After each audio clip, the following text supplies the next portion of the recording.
our second speaker is Kathleen Costantini. We welcome you, Kathy.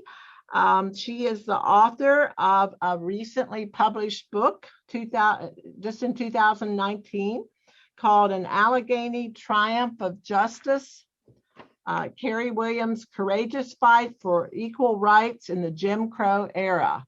And that's published in Charleston, West Virginia. We'll tell you more. Remind me later about if you're interested in how to get her book.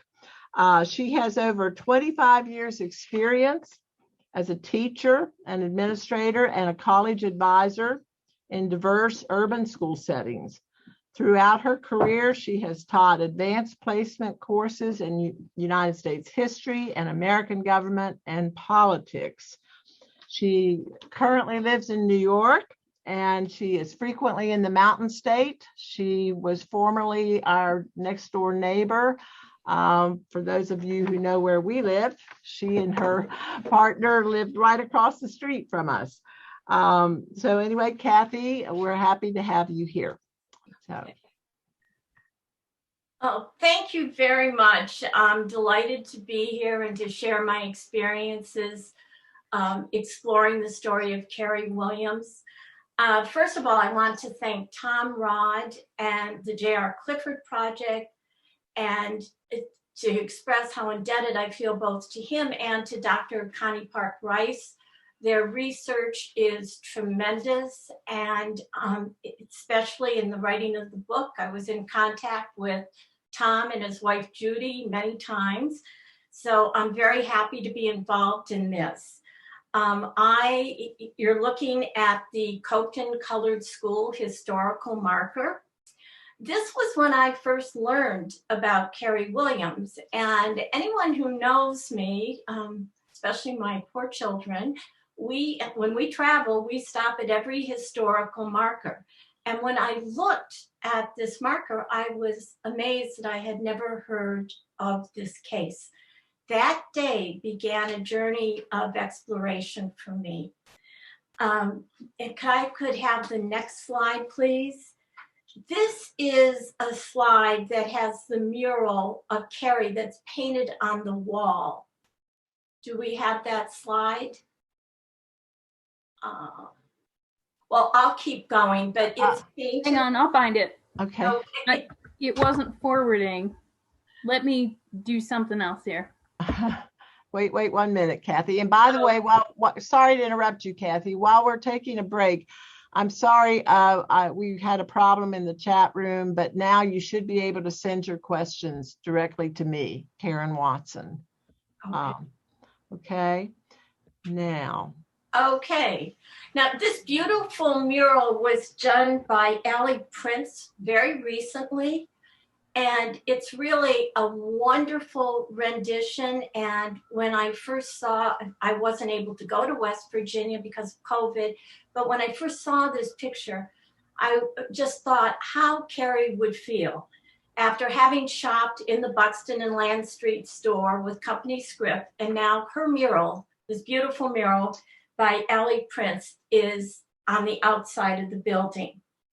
Now, what was so striking to me as I explored Carrie's story was the way that so many people came together to make this court case a victory. First of all, there's Carrie.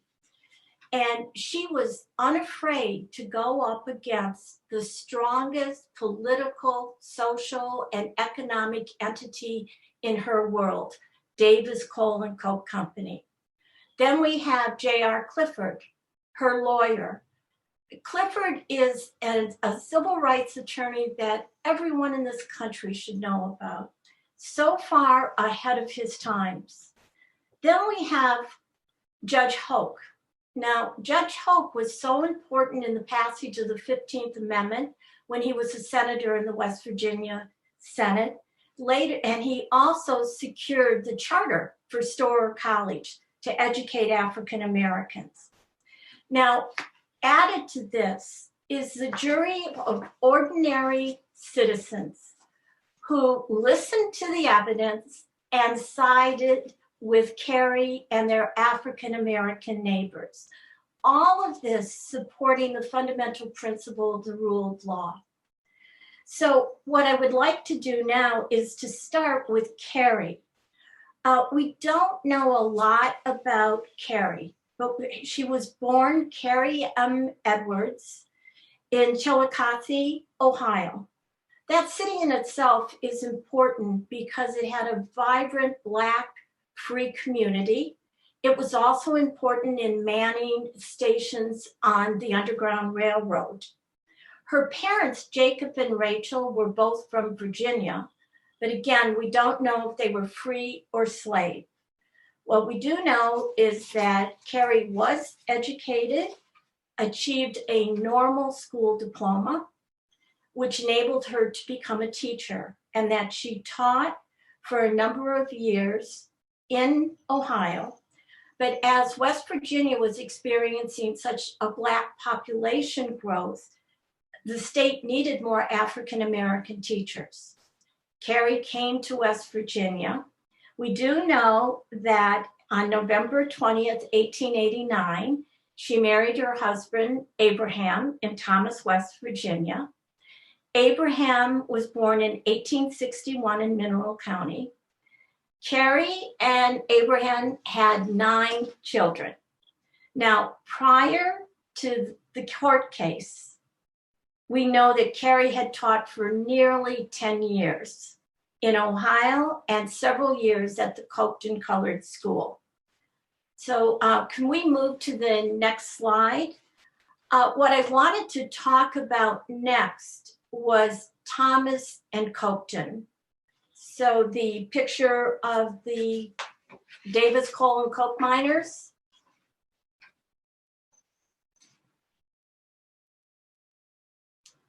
Okay, the reason I wanted to talk about Thomas and Coketon, they were the two of the largest of the cities in the Fairfax district. We don't have it yet. I'll go on while we're waiting. Freezing. I'm sorry. That's okay. Okay, I'm going to continue a little because we don't actually need that slide.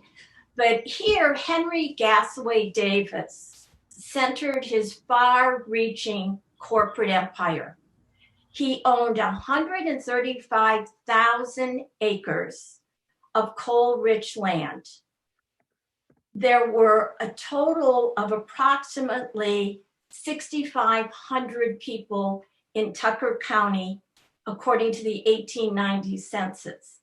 He employed 2,500 of these men, and of the 2,500 men that he employed, they were people who spoke 18 different languages.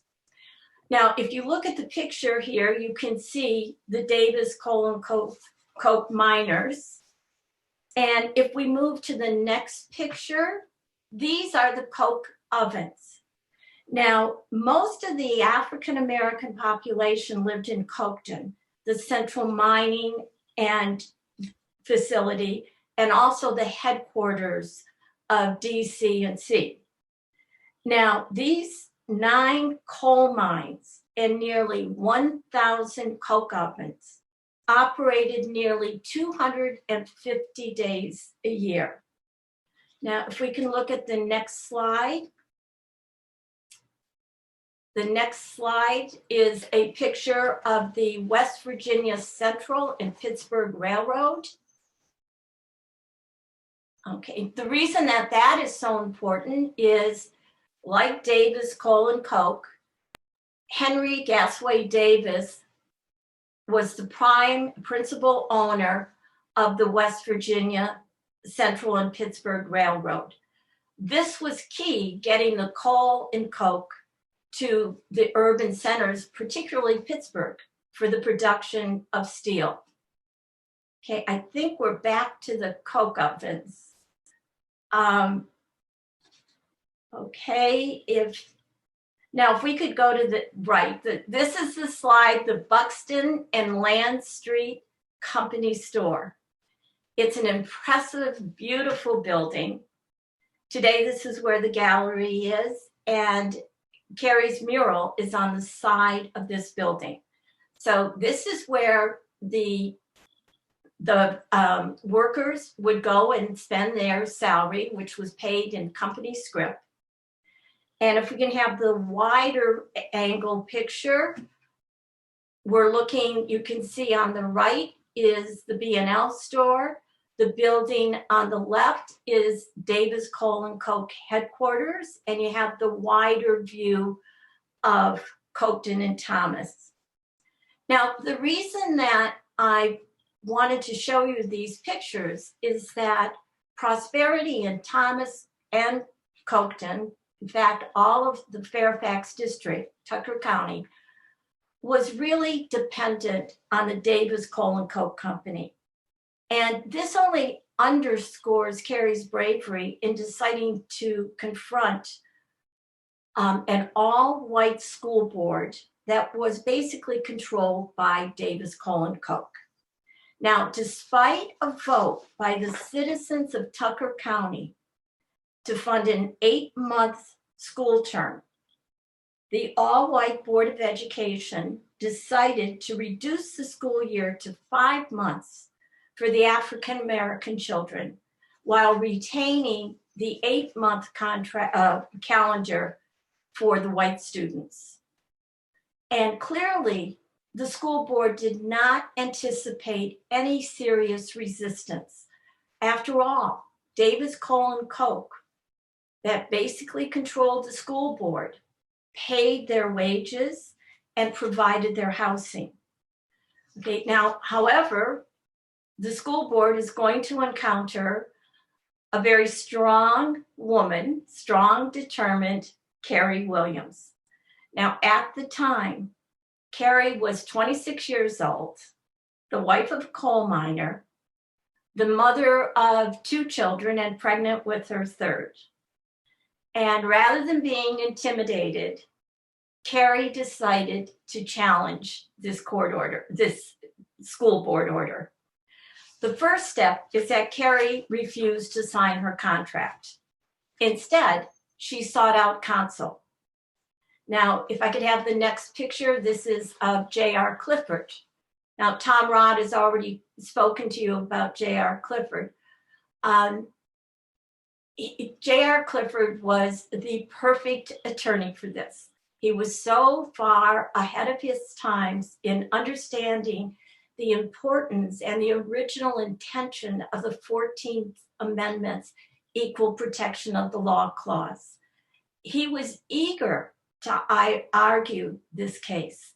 So Carrie and Clifford, Carrie follows Clifford's advice, which is not to sign her contract, which Carrie had already refused to do, and to teach the full 8-month calendar. And knowing that she would not receive any pay after the 5th month, Clifford's advice was to live on their savings. Now, the school board allowed Carrie, and this is very important, the school board allowed Carrie to teach the 5-month calendar without a signed contract. She received her $40 a month. However, at the end of the 5 months, the payments stopped. At that point, Harold Meyer, who was secretary of the school board, came to Carrie and asked for her class register. Carrie refused to give it to Harold Meyer and told him that she intended to continue teaching. Meyer advised her, you will not be paid, and that $1 would be withheld from her final payment for failure to hand in the class register. So over the next 3 months, Carrie did not receive any payment. And as Clifford had suggested, the family lived on their savings. Now, at the end of the 8 months, school's over, Carrie sought payment for the final 3 months, only to be rejected by the school board. Now the stage is set for legal action. I'm going to be showing you 2 slides because this document is in 2 segments. When Harold Meyer learns of Clifford representing Carrie, can I have the next slides, please?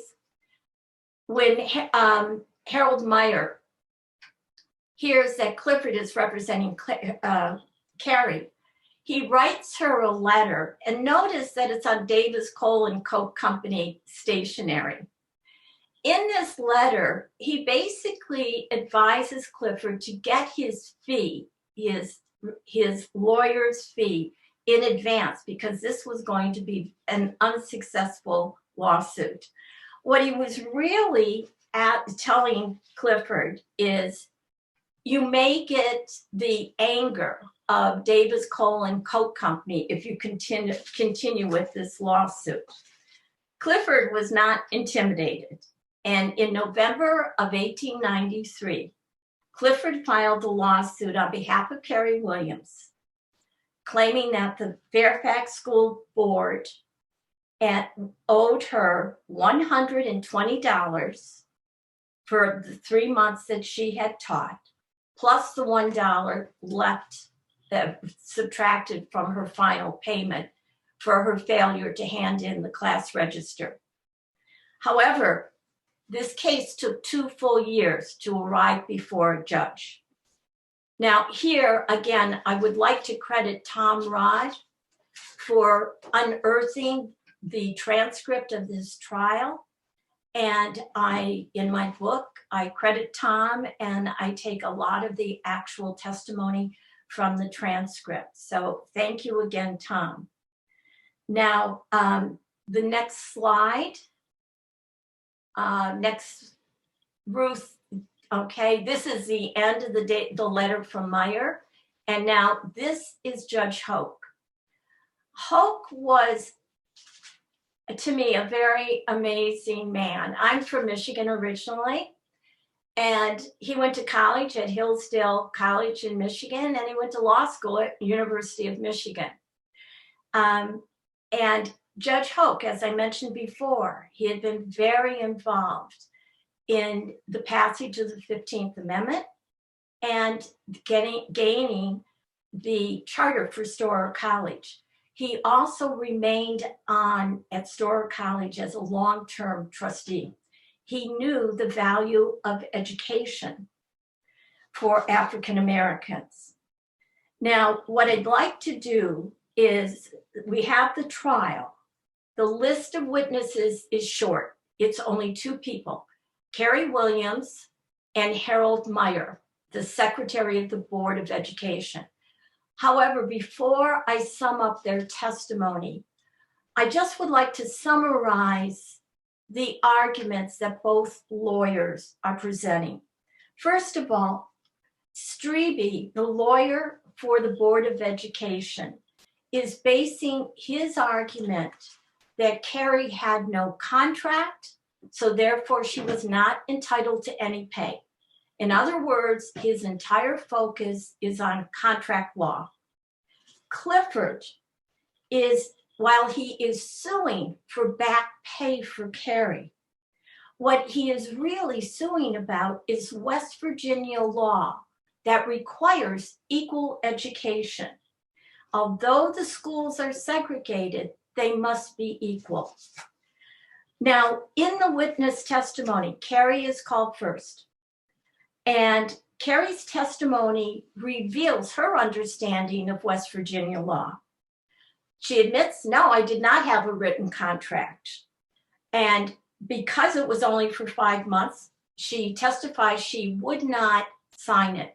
What she was seeking was what she says repeatedly, a fair and legal education for her students.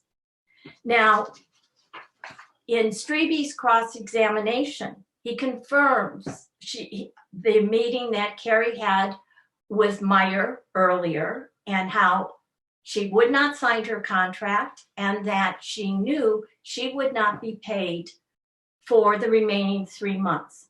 Carrie agrees to that. Then he talks about Strebe asks her about the class register. Here, at this point, Carrie produces the class register. Now, rather than handing it over to Strebe. She starts to read. Now, if I could have the slide of the class register. And you'll see this is a monthly summary of what Carrie did in each of those months that she taught. That's why she wouldn't hand in the register. The school year was not over for Carrie after 5 months. And again, Carrie's testimony reveals her understanding of West Virginia law, that her students are entitled to a fair, and she repeatedly uses the word legal education. Now, again, with Carrie, with the register or the monthly summary, Clifford moves to have that introduced into evidence so that the jury can consider it in their jury deliberations. Now, the next witness is Harold Meyer. Remember that he's secretary of the Board of Education, but when he introduces himself first as the vice president of Davis Coal and Coke Company, then as secretary of the school board. Now, when Clifford questions Meyer, he ascertains for the jury that the school board sets the property taxes that fund the school year, both for white and colored schools. So why a shorter year for the colored students? Meyer responds with, it was simple arithmetic. The number of, they calculated the number of white children and the number of colored children. There were less colored, so their share only allowed for 5 months of education. Clifford then goes on to say, well, why not raise the property taxes? And Meyer's response is that that would be highly irregular. Clifford also ascertains that Davis Coal and Coke pays most of the property taxes. Now, in their closing arguments, Clifford's arguments go to the heart of the case. This issue was simple.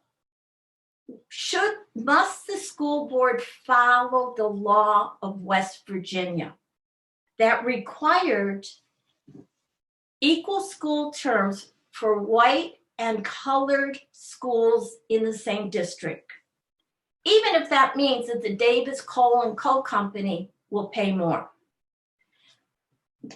Clifford goes on to say Carrie had abided by the law because she taught the full year and earned her salary every day of that year.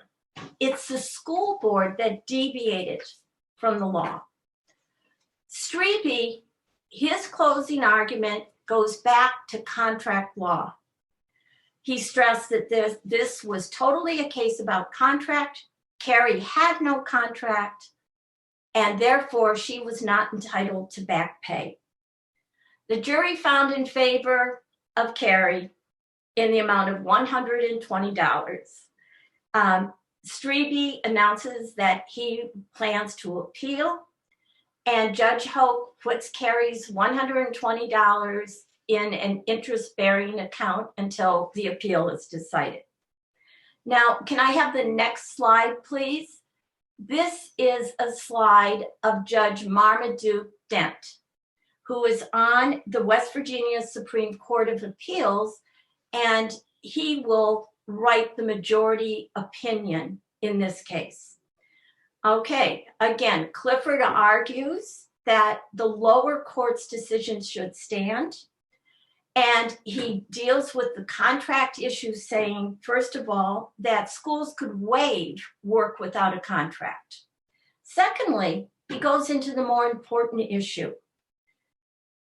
The laws of West Virginia justified Carrie's not signing the contract because it violated the West Virginia Constitution, calling for separate but equal schools. Streevy's argument rested totally on contract. Carrie had no contract, therefore she deserved no back pay. Now, after hearing both sides, judges deliberated, and there 5 months later, on November 16th, 1898, the West Virginia Supreme Court upheld the lower court's decision. Now, in the majority opinion, Judge Dent says it's too late to say you worked without a contract after the board had accepted Carrie's work for 5 months. Dent then looked at the unequal terms.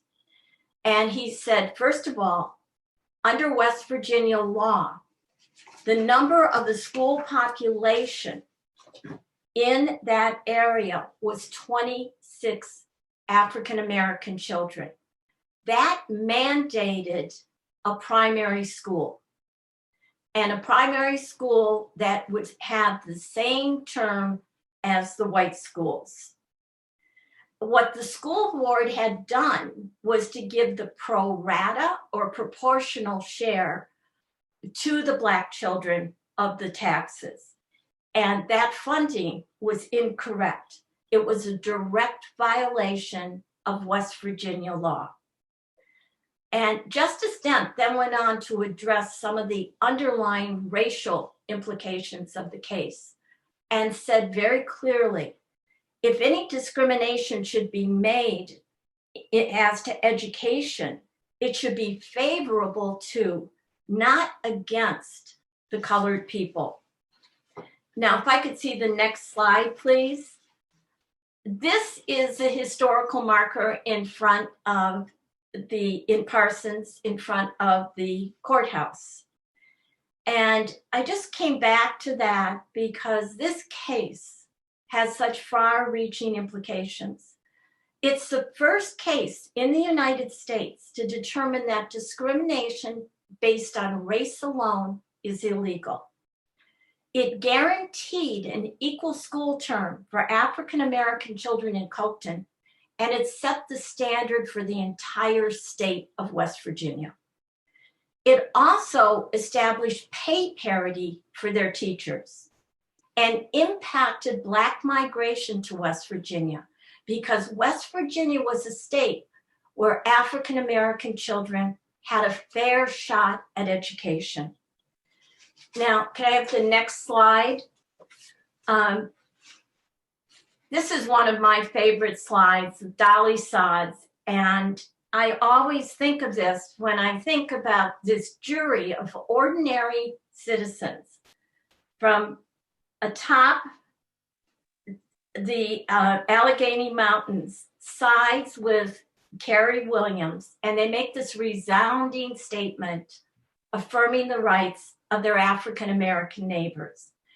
I think it's so important that despite the legalization of second-class citizenship in the Jim Crow era, West Virginia stood alone amidst the southern and the former border states, adding this distinctly positive note in the history of Black education, in the history of Black civil rights. This case is a resounding beacon of hope. And so I want to conclude by saying that I think the victory, I love J.R. Clifford, and I love the jury, and I love Judge Hoke. But to me, the victory is ultimately to Carrie. What emerges in her story is the portrait of a strong woman, unafraid to challenge the most powerful economic, political entity in her world in order to achieve a fair and legal education for her own children, for her students, present and future. So I applaud the state of West Virginia